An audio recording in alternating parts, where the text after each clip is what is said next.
Hey guys, it's Lily Pet Polish and I'm finally going to be showing you guys how to stamp, and this is actually the second video as a part of my nail art for beginners series. I did one other video already, which was how to create a perfect gradient, and if you're interested in that, I'll have it up in the right hand side in the cards, and I'll have the playlist linked down below.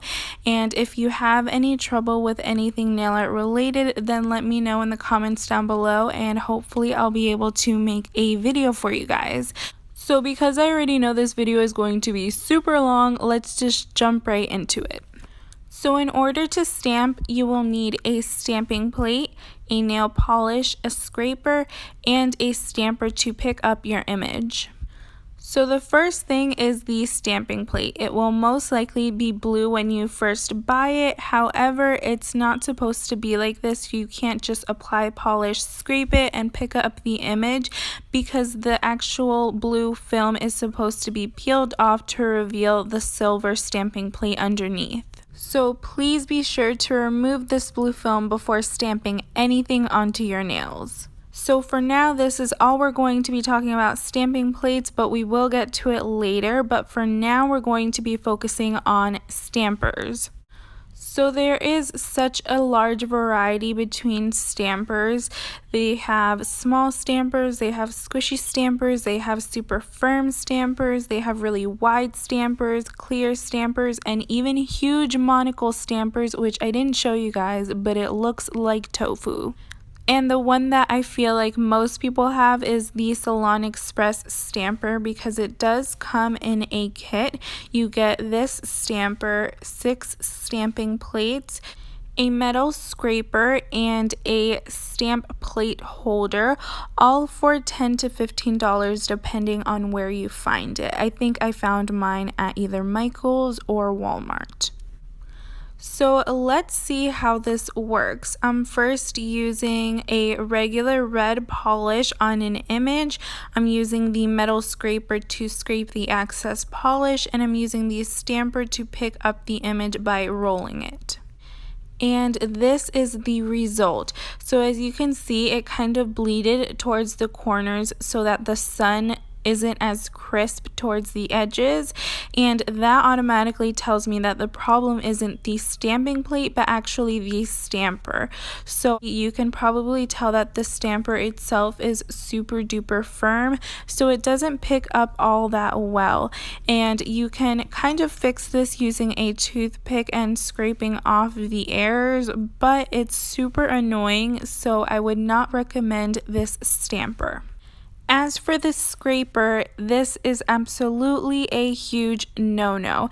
Any metal scrapers are super bad for your stamping plate, and it adds a lot of scratches and damage to the stamping plate, which long-term probably won't help your stamping plate, and visually it's just not appealing.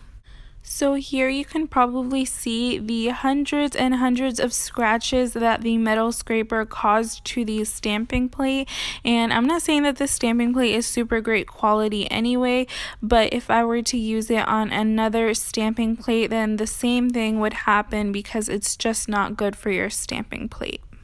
So this is a huge no. These scrapers that you should be using are ones like these that are flimsy, and they won't damage your plate because they aren't metal. So these are super similar to any kinds of cards, so if you have any empty gift cards, then that would work too. These are from Bundle Monster, and I received them with my stampers, and these two scrapers are actually a little bit different. The one on the right is a lot more sturdy than the one on the left. The one on the left is a little bit thinner and a lot more flimsy, and I prefer the more sturdy scrapers when I'm stamping, just because I like to only have to scrape the excess polish 1 or 2 times, whereas the flimsy one I usually find myself doing it about 3 to 5 times. So this kind of scraper is definitely my personal favorite. And now for these stampers. So it's super hard for me to show you guys how to use stampers because they're all super different and unique. Even though most of my stampers are from Bundle Monster, because they are different kinds, I have to learn how to work with them. So for example, the super big monocle stamper by Bundle Monster usually works best when I'm pressing down onto the image, except for super fine and detailed stamping images where I have to gently roll. So I kind of have to learn how to stamp whenever I get a new stamper. And these three are my favorites. They are all from Bundle Monster because I love Bundle Monster when it comes to stamping. From left to right, it's the monocle stamper, the regular stamper, I think. I don't know if it has a name. And then the one on the far right is the clear glass stamper. So all in all, when it comes to stampers, you kind of have to go through a little bit of a trial and error to figure out what works best with what kind of images, whether you have to press or whether you have to roll, and which images come out more crisp. So here I'm going to be using the regular stamper, the pink stamper in the middle by Bundle Monster, and that one I feel like it's the easiest to work with because really anything that you do with it will work. So as you can see here, I'm using the press down method, and one thing that you have to do is you have to remove the nail polish before you do it again, which is super annoying to have to use nail polish remover between every single application, but it is a total must. But here I'm showing you how to do the rolling method with that same stamper, and there is a little bit of a difference, but not too big. With this stamper you can pretty much get away with anything, so I super recommend this one if you're just starting out with stamping. So here's a close-up of the images, and to me it seems like the rolling method worked best. I feel like the general look to it is that if it's a super detailed design, then chances are that the rolling method will work best. So now that we've established that the really detailed images work best when using the rolling method, I'm going to show you exactly how I typically like to do the rolling method. So here you can see that I'm just doing it the regular way just by rolling it, but sometimes when I'm just using the rolling method, I get a little bit nervous and I don't roll it right.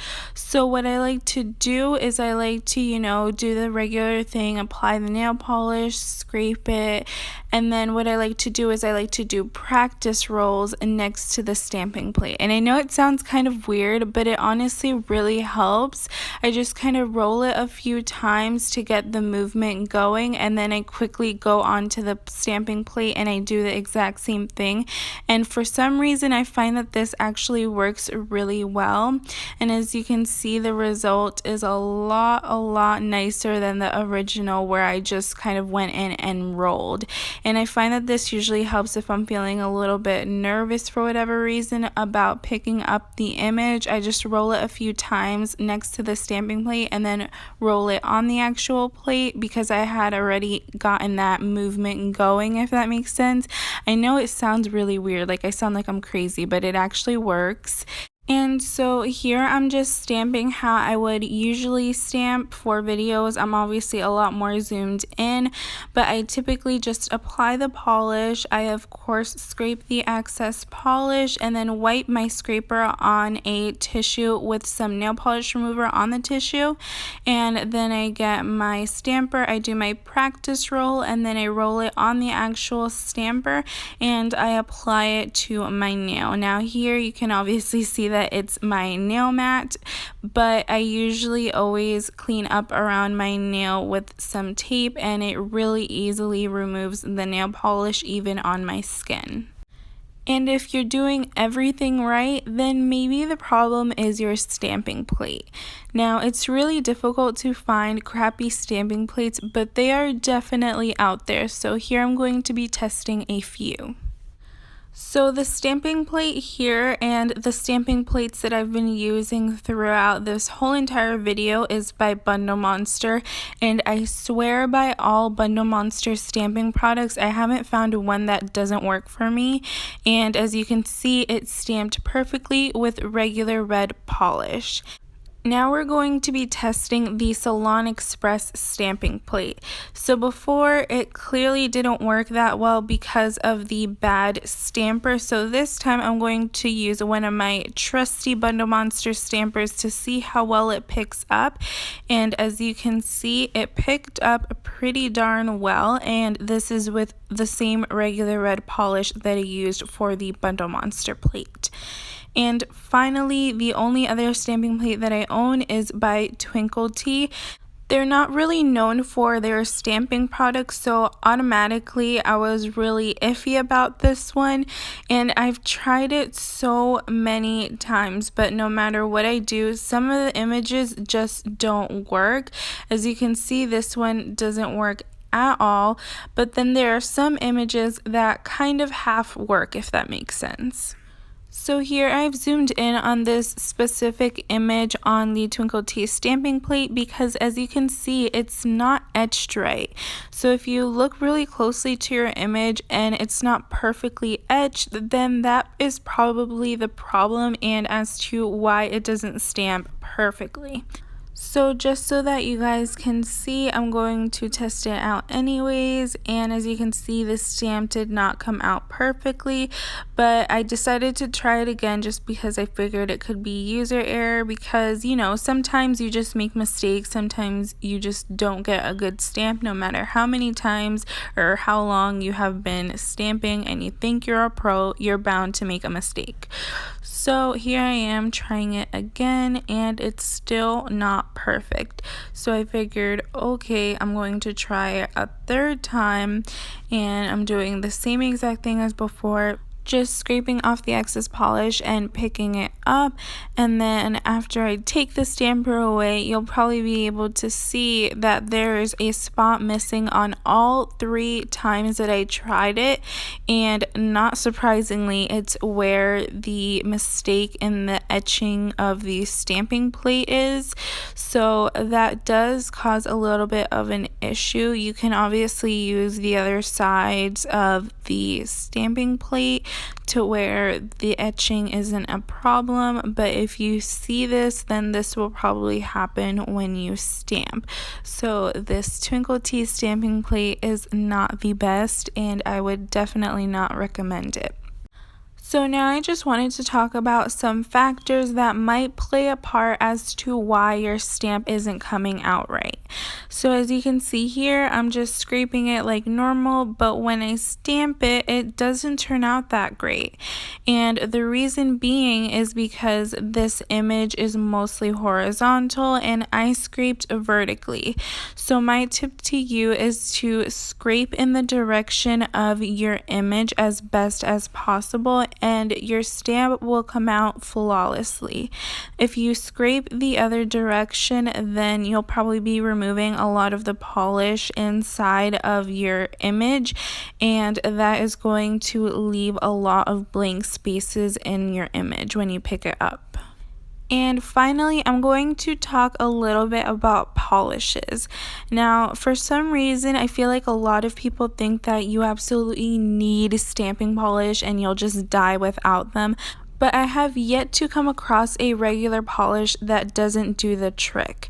Now, there is an obvious difference between stamping polish and regular polish because stamping polish is meant to be tons more pigmented so that when you pick up the image, it's not cloudy or faded. So stamping polishes definitely work a lot better. But there are some really nice regular polishes that work just as good as stamping polishes. Now, as you can see here, the regular polish is the red and the stamping polish is the black, and they're almost identical, and I don't really see a difference between the two. Although I do want to say that stamping polishes are definitely a lot better because that's what they're meant to do. They are meant to stamp. The only real difference that I find with stamping polishes and regular polishes is that stamping polishes is a little bit more thicker and, as I said before, a lot more pigmented, which makes your image a lot more crisp, but they aren't a total must-have if you want to get a good and decent stamp. So as long as you have a nice opaque nail polish, then it should be a-okay. So here I'm going to be showing you some of the most common nail polish brands. The first one is China Glaze, the second is by OPI, the third is by Essie, which is the regular red polish that I've been using throughout this video, and the last one is by Sally Hansen, and it's an extreme wear nail polish. And so I'm just going to use the regular thing. I'm just scraping it, and here I'm scraping it a few times just to get that gradient effect to the polishes. And then I'm using my monocle stamper to pick up the image, and as you can see, it picked up so beautifully, and I wish I had nail polish on my nails so that I could put this on my nails because it was unexpectedly so pretty, and I might have to do a tutorial on this because the colors were just gorgeous together. But as you can see, it was just a really nice stamp, and none of these were stamping polishes. And my final tip for you guys is to work quickly. So here I'm replaying how I usually stamp, and this is real time how I stamp. And as you can see, I'm working fairly quickly because as soon as you scrape that excess polish on your stamping plate, it starts to dry super fast. So you want to pick up the image as soon as you can, and you want to apply it onto your nail as soon as possible. So something that I love using when I'm stamping is this yellow stopper polish, and I love to add this over my base polish before I stamp. You guys have probably seen this in other videos of mine where I am stamping, because what this does is this adds a tacky layer onto the surface of my nail so that when I'm stamping, the stamp super easily sticks onto my nail, and I don't really have to worry about any of the image sticking onto the stamper itself because it transfers onto my nail beautifully with this product. So I definitely recommend it if you're having trouble with that, and if not, then just work super fast because that's what I had to do before I got this product. But if you're having trouble with that, then I would definitely recommend it. And lastly, I wanted to talk a little bit about this custom deluxe product by Bundle Monster that I just bought. And I feel like this is perfect for this video because if you're such a newbie to stamping and you don't really have any of the products that is necessary when stamping, then this kit is perfect. I love it. So it comes with some cosmetic wedges, which is perfect for doing a gradient. And if you're having trouble with that, I'll have it up in the right hand side in the card. It comes with a glass nail file, and it's pink, so it's so cute. And it comes with some cuticle pushers and my favorite kinds of stamping scrapers. These are the thick, sturdy kinds, which I absolutely love. And then on the other side, you have your essential stamping products. So it comes with 3 stamping polishes, and this particular kit comes with the black nail polish that I've been using throughout basically this whole video. It also comes with a bottle that you can put your favorite nail polish remover with. I love, love, love the Beauty Secrets non-acetone remover, and of course the stamper that I've been raving about throughout this video. I really, really love this, and even though it's not clear, this is so easy to use, trust me. So it's perfect for beginners. And yeah, I just really wanted to mention this because I love the kit, and I already have a few stamping supplies as it is, but I still will be using this like crazy, and I feel like it would be especially beneficial if you are just now starting out. So I will link it down below if you're interested. And that's all for this video. So I know that this video is super long, but I wanted to make it as informative as possible because I completely know the struggle and the frustrations with stamping, but it just takes a lot of practice and patience, and hopefully these tips helped you guys as well. So thank you so much for watching, and happy stamping. Bye.